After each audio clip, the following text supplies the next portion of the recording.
Okay, it is Saturday,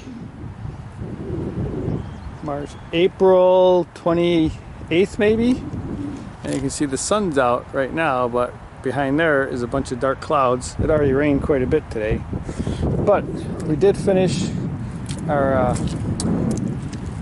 floor in that section. So now here's another section, and so we put down 3, 4, and now we need a short piece. I think I'm going to have to cut up some 1 inch. That's like ½ inch, but just because it's going to be so narrow, I don't know that a ½ inch piece is going to, ½ inch narrow piece is going to support it. But you can see how it's going to go underneath there, and then here we have a piece to support the weight, and then I can just rake everything easily right off the edge.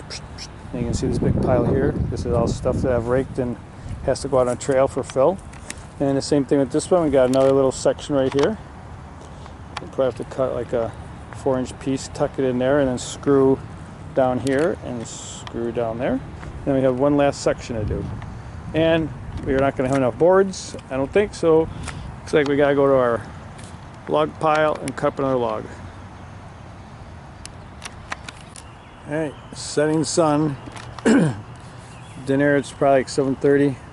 So we got this section screwed down, and we got this section screwed down. We cleaned that section out. Those were all the old muddy boards that were kind of like sunk in there. The scrap things I threw in the fit of fury because my feet were sinking in the mud. So now we're making a better platform between here. So yeah, 1, 2, 3.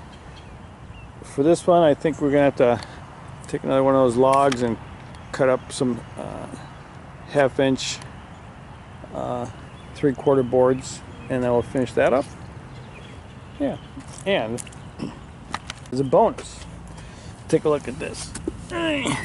So yes, the sawdust is supposed to exit the port here, but cutting this cottonwood, it seems like that port plugs up way too often to turn the machine off and clean it. So what happens is the sawdust winds up coming down here, and then it gets on this track and it makes bumps, and the carriage bounces up and down. So what I have found is if I jam a set stick, something like this, in there, it keeps the sawdust from getting on the metal rail.